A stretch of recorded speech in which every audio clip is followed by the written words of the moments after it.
Nos oedd croeso i'r Oedfa heno, eto dan ofal Alun. O Abertawe, ni'n diolchgar iawn ti am dwynedogaeth gyda ni heddi yn gweddio. Bydde Dyw yn defnyddio te heno i ddod â'i air i ni. Mae'r coeddiadau wedi bod ar y sgrin. Cofiwch yn arbennig am y cwrdd gweddi nos Fawrth. Mae gyfle da i ni gyfarfod gyda'n gilydd, i wrando eto ar air Dyw gyda'n gilydd, i rannu beichiau'n gilydd mewn gweddi, ac i gyd weddio fel eglwys. Felly cofiwch am hynny nos Fawrth am 7:45 ac yna mae'r coeddiadau eraill. Nes i sôn amdano y bore yma ac mae wedi bod ar y sgrin heno. Jyst i atgoffa chi bod yna baned ar ôl Oedfa a croeso i chi ymuno ni ar gyfer hynny hefyd. Ond yn ei ddechrau yr Oedfa yn iawn trwy droi at Dduw mewn gweddi.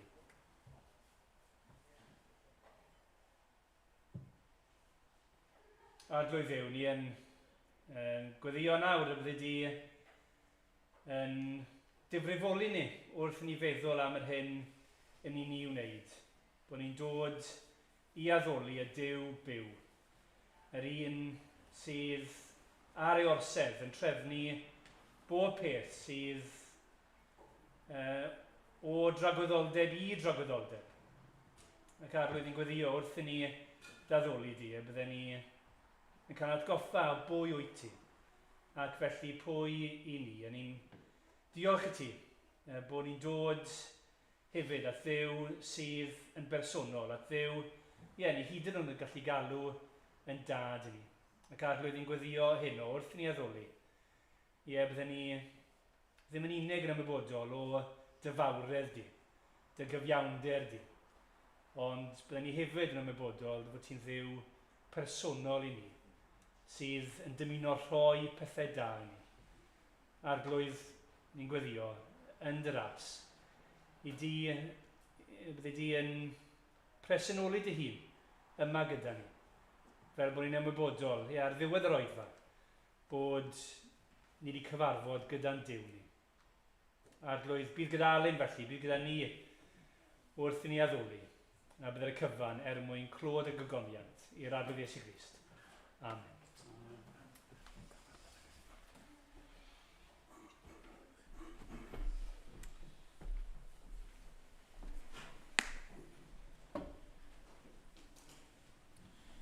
Wel, noswaith da, diolch eto am y croeso i ddod ato chi.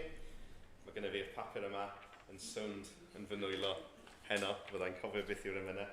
A wnawn ni ddechrau drwy ganu emyn 20 o Grym Mawl 2.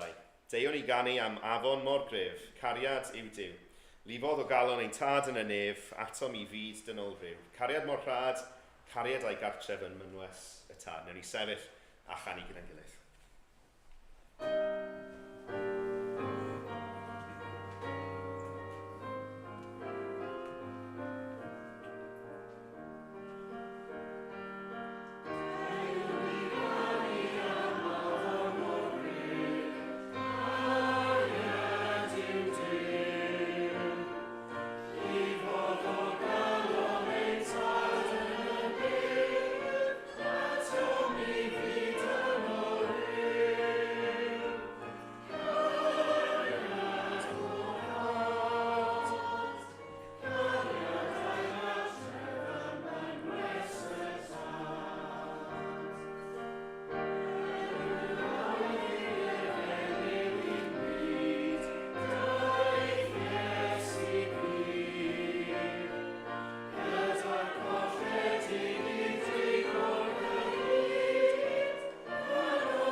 Gadewch ni droi at yr arglwydd gyda'n gilydd mewn gweddi.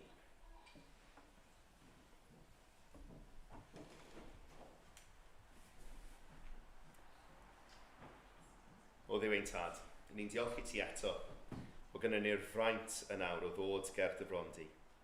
Ni'n diolch i ti arglwydd bod y llen wedi ei rwygo o'r pen i'r gwaelod, bod dy waed i wedi ei dywallt yn aberth drosom ni, a'n bod ni felly fel plant i ti yn gallu dod ger dy brondi yn llawn sicrwydd ffydd gyda hyder didwyll a chydwybod glân, oherwydd ein bod ni yn ymddiried yn y gwad a gafodd ei dywallt ein mwyn ni. Arglwydd, ni'n diolch i ti am dy waith di drosom ni. Ni'n diolch wrth edrych at Galfari ein bod ni'n gweld y marwolaeth y di-eog arglwydd Iesu, bod cyfiawnder ar gael i ni, bod na righteousness ar gael i ni, a bod maddeuant pechod hefyd ar gael. Diolch i ti o arglwydd, bod ti wedi dewis dod i mewn i'n byd ni, bod ti wedi dewis cymryd y gosb i ni'n ei heiddi arna ti dy hun, mor fawr i'r dy gariad di tuag ato ni. Ac ni'n diolch i ti arglwydd, bod ti'n addo pan mae'n y 2 neu 3 yn cyfarfod yn denw di, bod ti yma'n bresennol hefyd. Felly arglwydd, ni'n diolch am dy bresenoldeb di fan hyn heno. Ni'n diolch i ti arglwydd bod ti yn siarad â ni trwy dy air di. Ni'n diolch i ti arglwydd bod ti yn byw yno ni drwy'r ysbryd glân fel credinwyr. Diolch bod yr ysbryd yn agor ein llyged ni. Diolch bod yr ysbryd yn agor ein colonnau ni i dderbyn o dy air di. Ac arglwydd, ni'n diolch am dy bresenoldeb di yn yr eglwys, hefyd dy bresenoldeb corfforaethol yn yr eglwys. Arglwydd, ni'n diolch i ti am yr eglwys hon, ac yn gweddio y bydde ti'n siapo'r eglwys hon fel ei bod hi'n edrych mwy fel, mwy a mwy pob dydd fel yr eglwys fore o'n i'n gweld yn yr actau. Rhai sydd yn difwtio ei hunain i ddysgeidiaeth yr apostolion, i ddysgeidiaeth dy air di. Rhai sydd yn ymroi i'r gweddiau, rhai sydd yn ymroi i gymdeithas, a rhai sydd yn ymroi i dorri bara gyda'i gilydd. Arglwydd, ni'n gweddio bydde ti'n siapo ni gyd fel dy bobl di, yn eglwys sydd yn debycach dydd ar ôl dydd i'r hyn dyn ni'n gweld yn dy air di. Arglwydd, i ni yn dod ato ti gan gyffesu ein pechod ni. Ni'n dod gan gyffesu ein bod ni yn syrthio'n fyr yn y cyfan dyn ni'n ei wneud, arglwydd, bod ein gweithredoedd gorau ni fel dillad bydron arno ni. Ond ni'n diolch felly o Dduw bod ti wedi ein gorchuddio ni a dy gyfiawnder di, bod ti wedi ein gwisgo ni a dillad glân drwy ffydd yn dy fywyd perffaith di. Ni'n dod arglwydd gan gyffesu ein bod ni'n syrthio'n fyr yn ein gweithredoedd ni, ein bod ni'n syrthio'n fyr yn yr hyn dyn ni yn ei ddweud, a hyd yn oed yr hyn dyn ni'n meddwl a'i deimlo arglwydd. Yn y cyfan i ni'n neud i ni'n syrthio'n fyr o dy gyfraith perffaith di. Ac am hynny arglwydd, ni'n gofyn am faddeuant, ac ni'n trystio bod maddeuant ar gael i ni, oherwydd yr hyn mae Iesu wedi gwneud, ac wrth ystyried ei groes arglwydd, i ni yn edifarhau o'n pechod ni, yn dweud dim mwy i'r pechod oedd yn arwain ni un tro. Ni arglwydd oedd unwaith yn eliniaethus ein gweithredoedd a'n meddwl ni. I ni yn edrych ar glwyfau'r Iesu ac yn gofyn wrth i ni ystyried fe, wrth i ni ystyried y gost oedd iddo fe, y byddai'r ysbryd yn ein cymell ni i droi cefn ar ein pechod a byw bywydau sydd yn dwy'n clod a mawl i denw di. I ni'n diolch i ti arglwydd bod ti wedi rhoi'r fraint i ni o dy gynrychioli di. Diolch arglwydd bod ti wedi rhoi'r fraint i ni o dysio i pwy wyt ti ar y ddeiar yma. Ac felly heno eto arglwydd, ni'n gweddio am hyder ac am nerth i wneud hynny yn ein cymunedau ni, yn ein teuluoedd ni, gyda'n ffrindiau ni, yn ein gweithleoedd ni, ac ymhlith dieithriad hefyd yn yr ardal ni'n byw arglwydd. Gwna ni yn bobl sydd yn barod ar bob achlysur i roi ateb dros ein ffydd ni, i rannu dy gariad di gyda rhai sydd o'n cwmpas.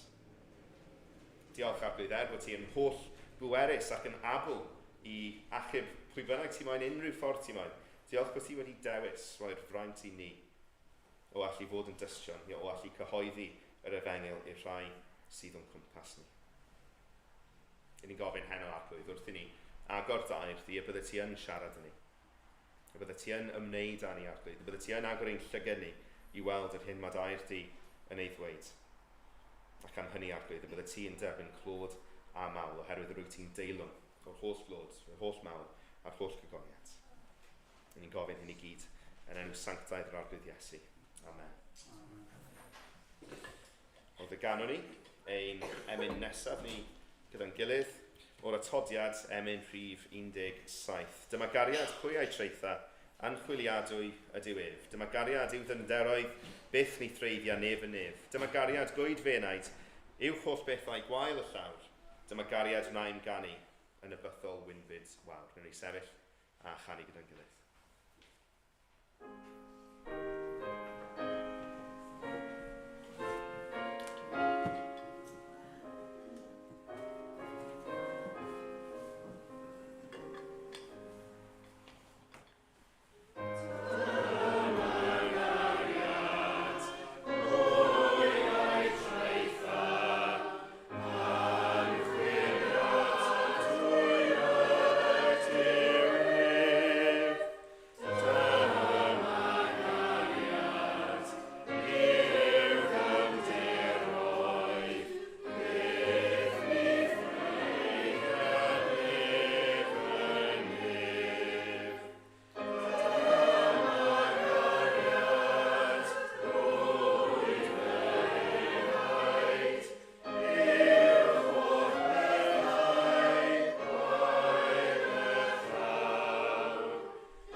Wel, y bore yma, nes i eich annog chi wrth i mi agor y gair gyda chi i dderbyn y gair fel y bereiaid, y byddwch chi yn clywed beth sy'n cael ei ddweud ac yn mesur y cyfan yn erbyn beth mae'r Beibl yn ei ddweud. I ni'n dod gan drystio mae gair Duw i ni yw'r llyfr yma, bod e'n fyw, bod e'n gleddyf daifiniog sydd yn treiddio y cymalau a'r mer ac sydd yn ein argyhoeddi ni ac yn siarad â ni heddiw, ac felly ein gweddi ni wrth i ni agor y gair. Dwi'n byddai fe'n gwneud hynny heno. Gaeth annog chi hefyd, yn ystod yr wythnos, rhannwch rhywbeth sydd wedi eich bwrw chi heddiw gyda rhywun arall yn y gynulleidfa. Mae'n dda yn bod ni'n cymryd yr hyn sydd wedi ein annog ni ar y sil adre, bod ni'n meddwl trwyddo fe, yn myfyrio drosto fe, ond rhannwch unrhyw beth sydd wedi eich taro chi heddiw gyda rhywun arall. Gadewch chi y gair arwain at sgyrsiau ynglyn â'r gair. Gadewch chi'r gair preswylio yn eich plith chi, yn eich holl gyflawnder. Wel, yn ein oedfa ni y bore yma, wnaethon ni ystyried un gair oedd yn ymddangos yn ein darlleniad ni. Yr un darlleniad sydd gyda ni dan sylw heno, gyda'r un gair eto yn destun un pregeth ni. Bore yma, wnaethon ni ddarllen Marc penod 1, adnodau 14 a 15, a na i ddarllen rheini eto yn awr i ni. Wedi Ioan gael ei garcharu, daeth Iesu i Galilea, gan gyhoeddi efengyl Duw, a dweud, y mae'r amser wedi ei gyflawni, ac y mae teyrnas Dduw wedi dod yn agos. Edifarhewch, a chredwch yr efengyl, credwch y newyddion da. Bore yma, edifeirwch, oedd ein testyn ni. Byddwn ni ystyried edifeirwch gwag sydd yn codi o galaru dros ganlyniadau bydol ein pechod ni, ac ofyn canlyniadau peidio a chadw'r gyfraith. Ac yna wnaethon ni ystyried edifeirwch diwiol sydd yn tarddu o ffydd go iawn. Wnaethon ni nodi bod edifeirwch diwiol ym mywyd y crediniwr, hynny yw bod y troi cefn ar bechod ym mywyd crediniwr yn tarddu o'r groes, yn tarddu o ystyried plwyfau yr arglwydd Iesu, ac am weld yr hyn nath ei dalu mwyn rhyddhau ni o'n pechod ni, ein bod ni yn ymwrthod a'n pechod ni. Oherwydd hynny, buon ni'n ofalus i nodi bod rhaid ni gael y drefn yn gywir. Bod ffydd ac etifeirwch yn efeilliad sydd yn dod gyda'i gilydd, maen nhw'n gart a cheffil sydd yn dod gyda'i gilydd, a ffydd arwain at edifeirwch diwiol. Mae gweld y groes am beth yw hi yn arwain at edifeirwch diwiol. Dwi eisiau ni ystyried heno felly, natur y ffydd sydd yn arwain at edifeirwch diwiol. Mae Iesu'n dweud wrth ei randawyr yn ein darlleniad ni heno i gredu. Mae'n dweud wrth nhw am gredu'r newyddion da, am gredu'r efengyl. Beth yw ystyr y gair yna? Beth yw ystyr y gair credu? Beth mae hynny yn ei olygu? Hynny yw, beth yw ffydd?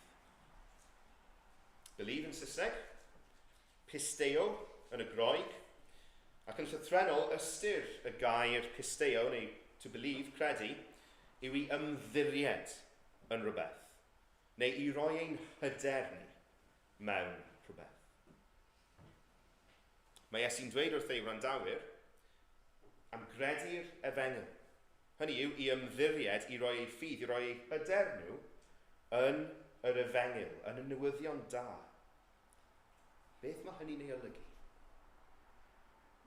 Mae rhaid i ni ddiffinio'n gyntaf yr efengyl. Beth yw'r newyddion da mae'r Beibl yn cyfeirio ati? Beth yw'r newyddion da yma mae Iesu Grist yn dweud credwch ynddo fe? Wel, fedrwn ni feddwl am yr efengyl ar ddau lefel. Fedrwn ni feddwl am yr efengyl fel efengyl zoomed out, a fedrwn ni feddwl am yr efengyl hefyd fel newyddion da zoomed in. Yr efengyl zoomed out yw hyn. I ni'n byw mewn byd syrthiedig. Mae'r holl greadigaeth, y cyfan i ni'n gweld o'n cwmpas ni, wedi ei steinio gan bechod. Mae yna salwch dros y byd. Mae marwolaeth dros y byd. Mae yna gasineb, mae rhyfel, mae yna drychinebau naturiol. Mae'r byd i ni'n byw ynddi, yr holl byd, yr holl greadigaeth, yn fes. Nid fel hyn oedd y byw nath Duw ei greu, y byd nath Duw ei greu. Nath ei creu y cyfan yn berffaith yn y cychwyn, a rhoi adda yn feistr ar y cyfan. A'i dasg gyda'i wraig Efa yn helpu, oedd i ofalu am yr ardd. Oedd gynnon nhw dasg, oedd gynnon nhw galwedigaeth o ofalu am yr ardd, a wnaethon nhw dderbyn gorchymyn hefyd, i beidio a bwyta'r ffrwyth oedd i ar y goeden, oedd yn rhoi gwybodaeth o ddrwg a da. Ond dyma adda'n syrthio'n fyr. Mae'n methu yn ei alwedigaeth drwy beidio ag edrych ar ôl yr ardd. Mae'n gadael y sarf i mewn. Mae esgeilistod adda yn caniatáu'r sarf ddod mewn. Ac mae'n gwrthryfela yn erbyn gorchymyn Duw hefyd, drwy fwyta ffrwyth y goeden oedd wedi ei wahardd iddo fe a'i wraig. A fel mewn cymaint o strwythurau ni'n gweld yn ein byd o'n cwmpas ni, pan mae'r un sydd yn in charge yn methu, mae'r cyfan yn syrthio yn ddarnau. Drwy bechod adda, fel y meistr ar y greadigaeth, mae pechod yn llifo oddi wrtho fe drwy popeth oedd dan ei ofal ef. O'r top i'r gwaelod, pob dim yn y creadigaeth yn cael ei lygru gan bechod. Pob dim nawr yn profi marwolaeth ar rhywbwynt neu gilydd. Ond oedd Duw yn rhagweld hynny. Oedd Duw yn gwybod y byddai adda yn ei fethu. Oedd Duw yn gwybod y byddai'r greadigaeth dal yn cael ei sbwylio, ac felly nath e osod cynllun yn ei le i adfer y greadigaeth, cynllun nad oedd yn ddibynnol ar adda. Nath Dduw bwriadu dod i mewn i'r byd. Fe ddath e wedyn mewn i'r byd ymherson ei fab Iesu Grist.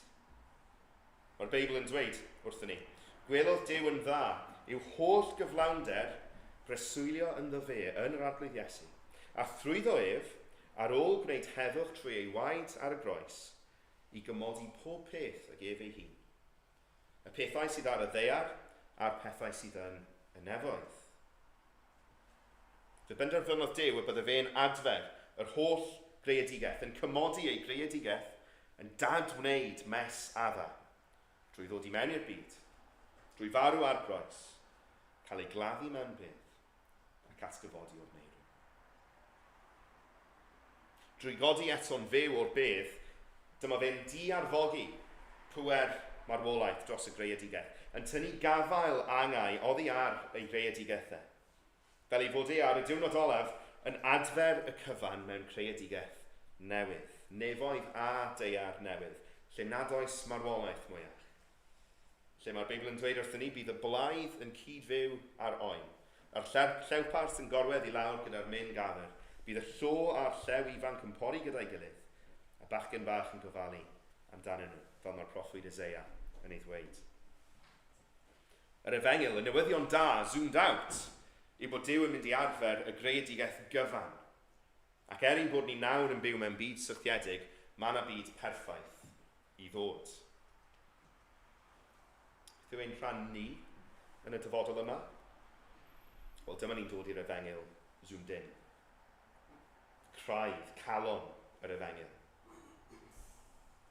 Fel adda, mae gynnon ni broblem pechod. Fel disgynyddion adda, dyn ni wedi etifeddu, dyn ni wedi inheritio ei bechod e. I ni'n rhai sydd wedi syrthio'n fyr o safon perffaith Duw. A drwy syrthio'n fyr, dyn ni wedi gwrthryfela yn erbyn Duw. Ac am hynny, ni'n heiddi cos. Ac am ein bod ni wedi gwrthryfela yn erbyn Duw tragwyddol, sydd yn hollol dda, sydd yn hollol berffaith, yn hollol sanctaidd ac yn hollol gyfiawn. Mae'n gyfiawn, ffrindiau, mae'n mor dda, dwi ddim yn gallu gadael i drygioni fynd heb gosb. Mae'r gosb i ni'n ei heiddi yn un sydd yn cyfateb, yn un tragwyddol, achos bod ni wedi pechu yn erbyn Duw tragwyddol. Mae'n gosb cyflawn, uffern tragwyddol. Am i ni yn ein pechod, dewis gwrthod Duw. Y gosb i ni'n heiddi yw tragwyddoldeb i ffwrdd o Dduw, tragwyddoldeb tu allan i gariad Duw. Ond wrth iddo fe fwriadu achub y greadigaeth gyfan, oedd Duw hefyd yn bwriadu achub pobl iddo fe ei hun.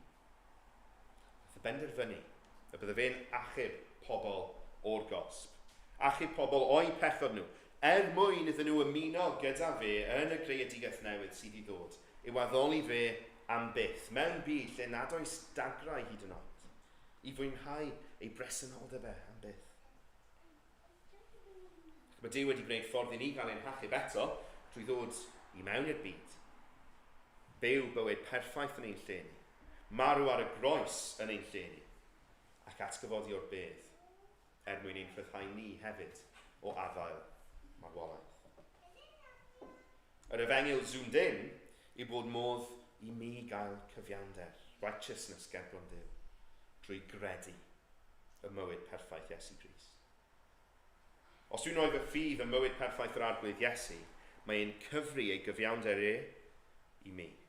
Y bywyd perffaith mae wedi byw, mae Duw yn edrych ar ni sydd yn credu ac yn gweld y bywyd perffaith yna wrth i ni ddod o'i flaen. Drwy ffydd yn Crist, ni'n derbyn perffeithrwydd yn llygad Duw, ein bod ni ddim yn berffaith, oherwydd buodd Iesu yn berffaith droson ni. Yr Efengyl zoomed in yw bod modd i mi dderbyn maddeuant am fy mhechod i. Hynny yw, mae'n un peth i ddweud bod gennym fi cyfiawnder, ond dyw cyfiawnder ar ben ei hun ddim yn delio gyda'r drwg dwi wedi wneud. Mae dal rhaid cosbi hynny. Mae modd ni dderbyn maddeuant am y bechod yna drwy gredu bod Iesu wedi cymryd y gosb yn ein lle ar y groes. Felly mae modd i ni dderbyn trigaredd. Ac oherwydd bod Iesu wedi marw unwaith ac am byth yn cymryd y gosb yn gyfan gwbl am ein pechod ni, y Beibl yn dweud does dim condemniad mwyach i'r rhai sydd yn credu. Drwy ffydd yn Crist, i ni'n derbyn maddeuant perffaith sy'n golygu does gen i ddim ofn barn Duw mwyach. Wrth gwrs, ni'n dod at Duw mewn parchedig ofn oherwydd ei fawreddau, ond dyn ni ddim yn ofni e fel barnwr mwyach. Mae'n dad i ni sydd wedi credu. Mi allwn ni nawr byw yn rhydd o ofn condemniad. Yr efengyl zoomed in eto yw oherwydd bod fi nawr wedi uno gyda Iesu Grist drwy ffydd, fyddai hefyd yn derbyn bywyd, fel nath e. Oherwydd ei fod e wedi atgyfodi, fe fyddwn ni sydd yn credu yn cael ein atgyfodi i addoli Duw yn ei greadigaeth newydd am dragwyddoldeb. Yr efengyl zoomed out eto, oherwydd gwelodd Duw yn dda, yw holl gyflawnder preswylio yn y fe, a thrwyddo ef ar ôl gwneud heddwch drwy ei waed ar y groes i gymodi pob peth ac ef ei hun. Y pethau sydd ar y ddaear a'r pethau sydd yn y nefoedd. Yr efengyl zoomed in, yr oedd y chwythau ar un adeg wedi ymddieithrio, ac yn eleniaethus eich meddwl a chweithredoedd yn ddrwg, ond yn awr fe'ch cymododd chi, yng nghorff ei gnawd, drwy ei farwolaeth, eich cyflwyno'n sanctaidd, a difau, a difeddwl ger ei fron. Dyma yw'r efengyl. Dyma yw'r newyddion da. Mae'r newyddion da zoomed out yn mynd i ddigwydd, boed os ni'n credu hynny neu beidio. Mae yna byd perffaith ar y ffordd, ond mae'r newyddion da zoomed in yn dod yn reality i ni pan i ni'n credu. Pan i ni'n rhoi ein ffydd ni, yn ymddiried yn beth mae'r arglwydd Iesu wedi ei wneud. Credwch y newyddion da yma mae Iesu'n ei ddweud. Credwch y newyddion da. Rhowch eich hyder yn y neges yma. Rhowch eich ffydd, ymddiriedwch yn beth mae Iesu wedi gwneud drwy farw ar y groes, yn cymodi popeth iddo fe ei hun ac yn eich cymodi chi, os wnewch chi credu. Mae'n bwysig bod ni'n nodi fan hyn. Ffydd yn Christ sydd yn ein achub ni. Nid jyst rhyw syniad o ffydd a ben ei hunan. Chi'n clywed lot o Gymru Cymraeg yn dweud, mae gennau ffydd. Ffydd mewn beth. Beth i chi wedi rhoi eich ffydd chi ynddo. Yn beth mae eich hyder chi. Achos mae pawb yn credu yn rhywbeth, mae pawb wedi rhoi eu hyder nhw yn rhywbeth, mae rai yn rhoi eu hyder nhw yn y gobaith nad oes Duw yn bodoli. Dyna yw'r atheist. Person sydd yn rhoi eu gobaith nhw, yn rhoi eu hyder nhw yn y gobaith nad yw Duw yn bodoli. Maen nhw'n methu profi nad yw Duw yn bodoli, ond maen nhw'n rhoi eu hyder nhw yn y ffaith yna. Dyna yw'r atheist. Ac felly maen nhw'n dweud, wel, ar ôl ein amser ni ar y ddaear, that's it. Dim byd i ddilyn. Mawredd y greadigaeth yn tystio i waith creawdwr. Ei bod nhw eu hunain wedi derbyn bywyd yn wyrth. Bod ganddyn nhw gydwybod sydd yn dweud wrthyn nhw beth sydd yn dda ac yn ddrwg. Maen nhw'n trystio yn y gobaith bod na ddim Duw tu ôl i'r cyfan. Sy'n gobaith yna, mae hwnna'n peth ofnadw i feddwl, nag yw e? Maen nhw wedi rhoi eu ffydd nhw, maen nhw wedi rhoi eu cred nhw yn y peth anghywir. Achos mae Duw yn bodoli. Fe yw'r creawdwr, fe sydd yn cynnal y bydysawd, fe sydd yn rhoi anadl yn ein ysgyfaint ni hyd yn oed nawr, fe sydd yn dal bob atom at ei gilydd. A fe fydd yn barnu pawb ar y dydd olaf. Os ydych chi'n un sydd wedi rhoi hyder mewn anfodolaeth Duw, gorwch eich llygaid. wedi rhoi hyder mewn anwiredd. Fe fydd rhaid i chi sefyll flaen y barnwr rhyw ddydd.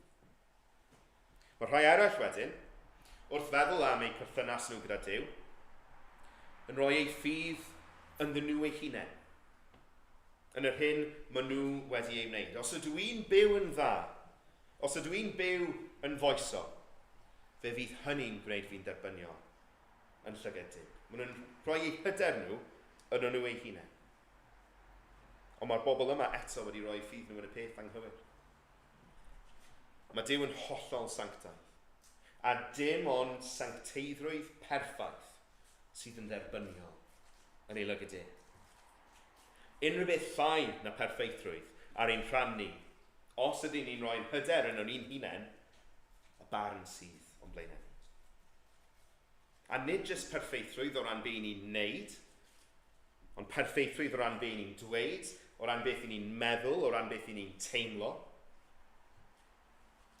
Fedrith neb ohono ni, ffrindiau, fod yn berffaith yn y pethau yna i gyd.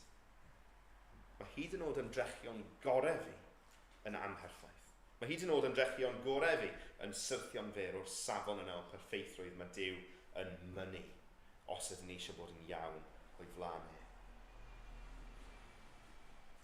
Os ydych chi wedi rhoi eich hyder chi yn eich hunain, a pa mor dda ydych chi'ch hunain, pa mor dda chi di byw, chi wedi rhoi eich ffydd chi yn y person anghywir. A fe fydd rhaid i chi sefyll o flaen y barnwr. Ni'n methu roi'n ffydd ni mewn anfodolaeth Duw, a roi'n pen yn y tywod ag esgus bod y ddim na. Ni'n methu roi'n ffydd ni yn ni'n hunain, chwaith, achos does dim ffordd i ni wneud ein hunain yn derbyniol ger bron Duw. Mae rhaid i ni roi'n ffydd ni yn un arall. Mae rhaid i ni roi'n ffydd ni yn waith un arall droson ni, bod fi ddim yn rhoi hyder yn y fi fy hun, bod fi'n rhoi hyder yn Christ.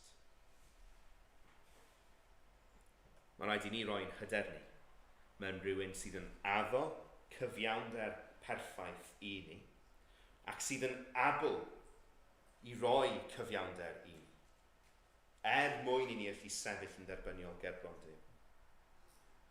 Rhaid i ni felly roi'n hyder ni mewn rhywun perffaith, rhywun sydd â chyfiawnder perffaith i'w gynnig i ni, mewn rhywun heb bechod.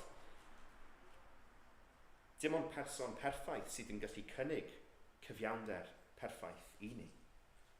A dim ond un person sydd erioed wedi byw felly, sef yr arglwydd Iesu Grist.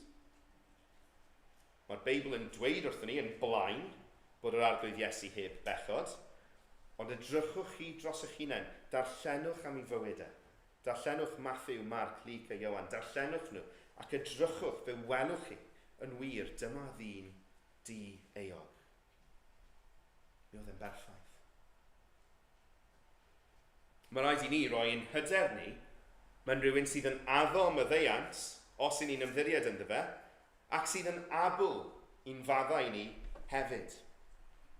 Rhaid i ni roi'n ffydd ni yn rhywun sydd yn fodlon delio gyda'r gosb. Mae rhaid delio gyda phechod, mae rhaid. Mae Duw yn dda, mae'n methu gadael y fynd heb delio gyda fe. A dyma beth mae Iesu'n neud rhy farw ar y groes, mae'n delio gyda'n pechod ni. Pwy arall yn y byd yma, pwy grefydd arall yn y byd yma gall ddweud, dyma yw maint cariad fy niw tuag ato fi bod wedi dewis mynd i'r groes yn fy lle i. Pwy dduw arall sydd wedi gwneud hynny? Dim un. Dim ond Iesu Grist. Dim ond Duw y Mab sydd wedi gwneud hyn. Dim ond Iesu sydd yn abl i faddau ein pechod ni a chymryd y condemniad o'n i'n ei heiddi. A dim ond drwy ffydd ond y fe, rhoi ein hyder ni, nid o'n ni'n hunain, ond rhoi ein hyder ni yn ei waith e. A fedrwn ni cael ein maddau. Dim ond fe sydd yn abl i faddau. Fi wedi gweud hyn, fi wedi gweud bod wedi byw yn berffaith, fi wedi gweud bod wedi marw ar y groes. Sut allwn ni trystio? Sut allwn ni wybod bod beth oedd Iesu'n dweud oedd e'n neud yn wir? Wel, mae e wedi codi o'r bedd. Yr atgyfodiad sydd yn selio y newyddion da i ni. Dyma un sydd wedi codi o'r meirw. Dyma un oedd y bedd ddim yn gallu ei ddale. Mae atgyfodiad Crist yn datgan i ni bod y cyfiawnder ni angen, bod y maddeuant ni angen, a mae ein cynnig i ni yn reality, go iawn. Os nawn ni just roi ein hyder ni, roi ein ffydd ni, a chredu ynddo fe, a nid yn ni'n hunain. Eisiau ni ddeall taw Iesu yw'r unig ateb i ni allu bod yn iawn gyda'n creawdwr ni. I ni allu fynd o fod yn elynion i Dduw, gwrthryfelwyr i Dduw, i ddod yn feibion ac yn ferched i'r goruchaf. O'r Beibl yn ei ddweud wrthyn ni, dim ond un cyfryngwr sydd rhwng Duw a dyn. Mae Pedr yn pregethu yn yr actau, nid oes iachawdwriaeth yn neb arall. O blegyd nid oes enw arall dan y nef wedi ei roi i'r ddynolrhyw y mae'n rhaid i ni gael ein achub trwyddo. Sneb arall i gael, dim ond fe sydd ar gael i ni. Fel mae Iesu ei hun yn ei ddweud. Mae fi yw'r ffordd a'r gwirionedd a'r bywyd, nid yw neb yn dod at y tad, ond trwy fi. Iesu yw'r unig ateb sydd gyda ni i'n pechod ni. Fe ydy'r unig un fedrwn ni roi ein hyder ni ynddo a gwybod bod yna gyfiawnder a maddeuant a bywyd ar gael i ni. Achos mae wedi profi drwy ei fywydau, drwy ei farwolaethau a trwy ei atgyfodiadau. Os ydych chi'n eistedd a'n gwrando ar hwn fel rhywun sy'n gwybod, wel dwi ddim wedi trystio yn yr arglwydd Iesu. Dwi ddim wedi rhoi fy hyder ynddo fe. Dwi wedi bod yn siawnsio fe yn meddwl, byddai'n iawn, byddai'n ffain, byddai'n oce. Dwi wedi bod just about digon da. Pryd nawch chi sylweddoli, mae dim ond fe sydd o'r ateb i chi. Os nad ydych chi'n credu bod Duw yn bodoli, pryd nawch chi agor eich llygad chi i weld mae yna.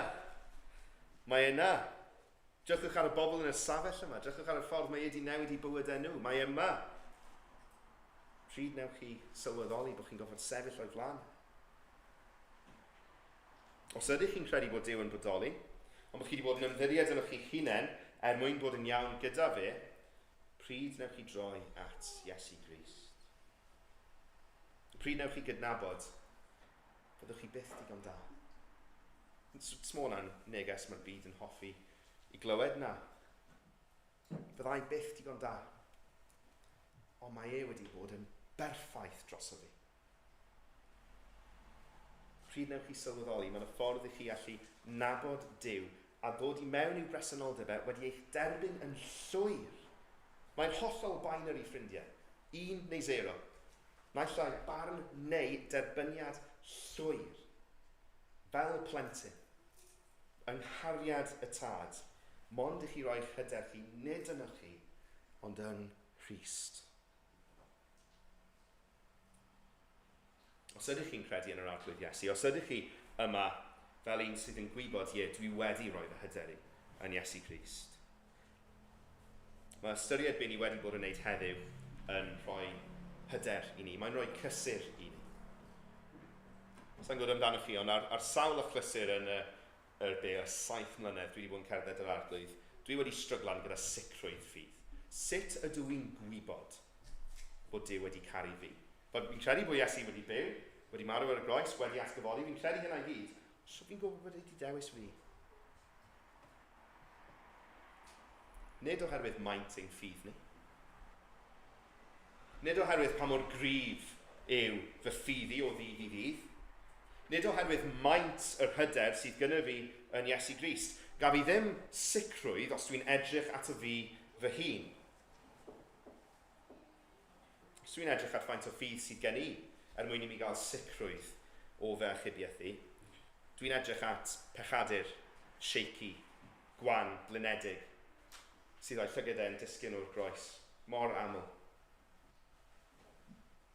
Os dwi'n edrych at y fi fy hun a safon fy ffydd i, wel wedyn byddai'n cael ffysioni, does yna ddim sicrwydd i fi wedyn.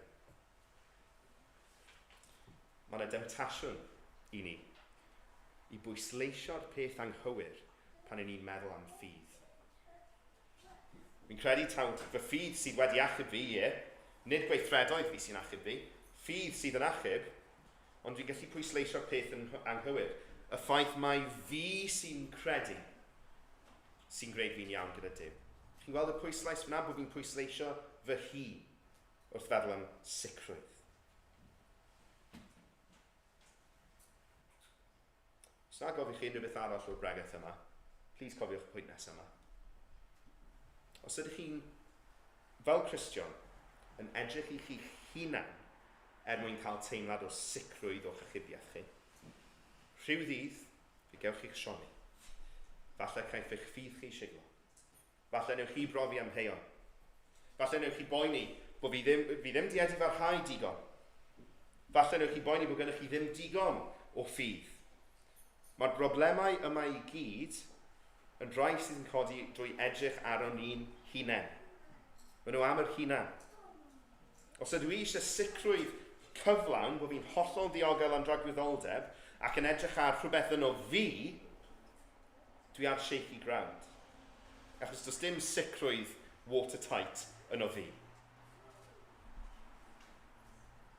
Mai drwy ffydd ni wedi ein achub, rhaid i ni ganolbwyntio nid ar y ffaith ein bod ni yn credu, ond rhaid canolbwyntio ar pwy i ni wedi credu ynddo.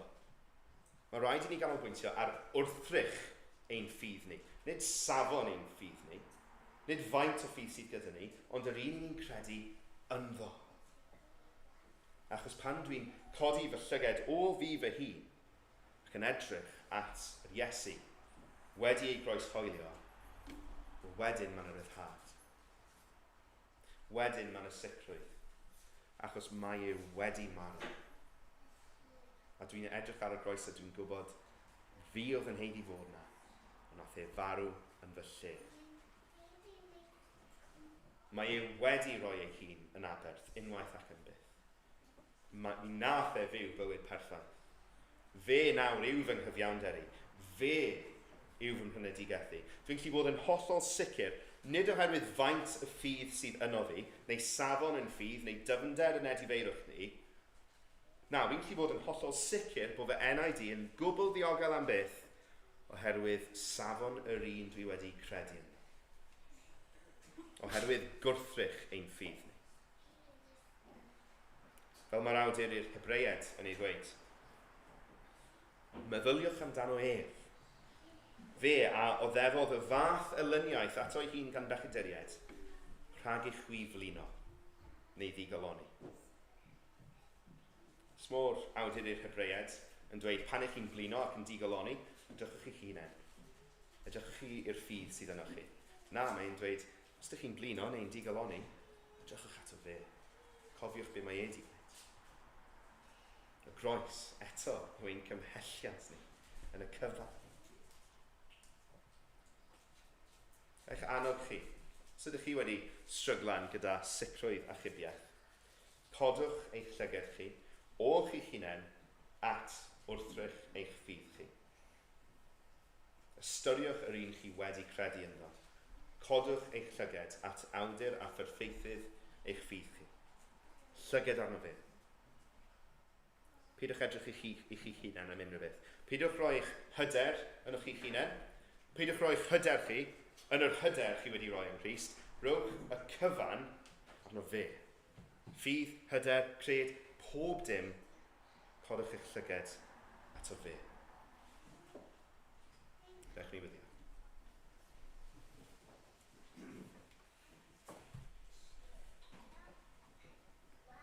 O ddiwyn tad, ni'n gofyn am faddeuant am yr adegau lle i ni wedi, mae'n llyged ni wedi gwyro oddi arna ti. Ni'n gofyn am faddeuant am yr adegau yna lle i ni wedi profi am heion, fel oedd Pedr yn neud wrth iddo fe cerdded ar y dŵr, unwaith iddo fe edrych i'r tonau. Fe ddechrau stryglan, fe ddechrau digoloni, fe ddechrau syrthio. Helpa ni arglwydd i gadw ein llyged ni arna ti. Ein bod ni ddim yn edrych ato ni'n hunain am unrhyw sicrwydd cadarn, ond bod ni'n edrych arna ti arglwydd a chofio, mae nid safon ein ffydd ni sydd yn ein achub ni, ond mae gwrthrych ein ffydd ni sydd wedi ein achub ni. Mae ti, Iesu Grist, ti sydd wedi ennill maddeuant droso ni. I ni'n diolch i ti Arglwydd bod ti wedi roi'r efengil yma i ni gredu ynddo. I ni'n diolch i ti Arglwydd hefyd drwy'r ysbryd glân bod ti'n ein cymell ni i gredu. Helpa ni Arglwydd. Helpa ni gadw ein llyged ni arno ti yn y cyfan i ni'n ei wneud. Wrth i ni gadw ein llyged ni arno ti Arglwydd, ni'n gweddio. Bydde ti'n achosi ni i edi barhau o'n pechod y bydde ni'n ymwrthod a phechod. A mi'n bod ni'n gweld mor werthfawr o'i ti, mor gymaint o drysor o'i ti, mor brydferth o'i ti Arglwydd.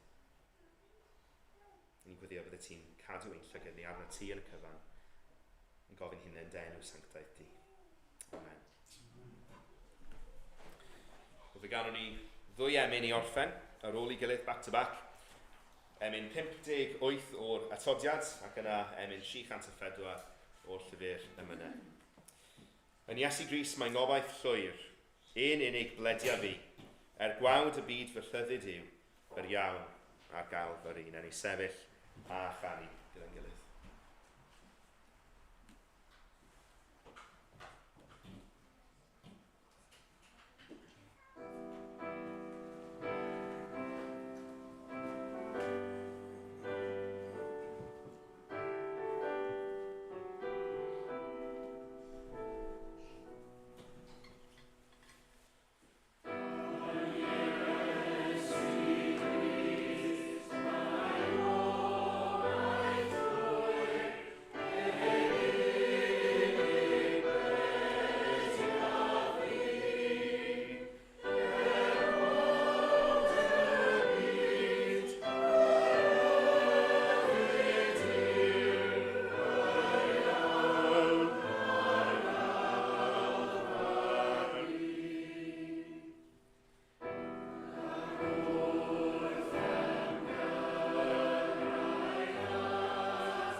gweddïo, wrth i ni ymadael ar lle hwn y bydde dair di yn parhau i bryswylio yno ni, y byddwn ni'n myfyrio dros yr wythnos arglwydd ar beth yw hi i Oedfa'r Hwyr, ac y bydde dy groes di yn gymhelliant arglwydd ac yn tardd i'n edifeirwch ni, fel ein bod ni'n byw bywydau sanctaeth derbyniol am hynny gyfeillion.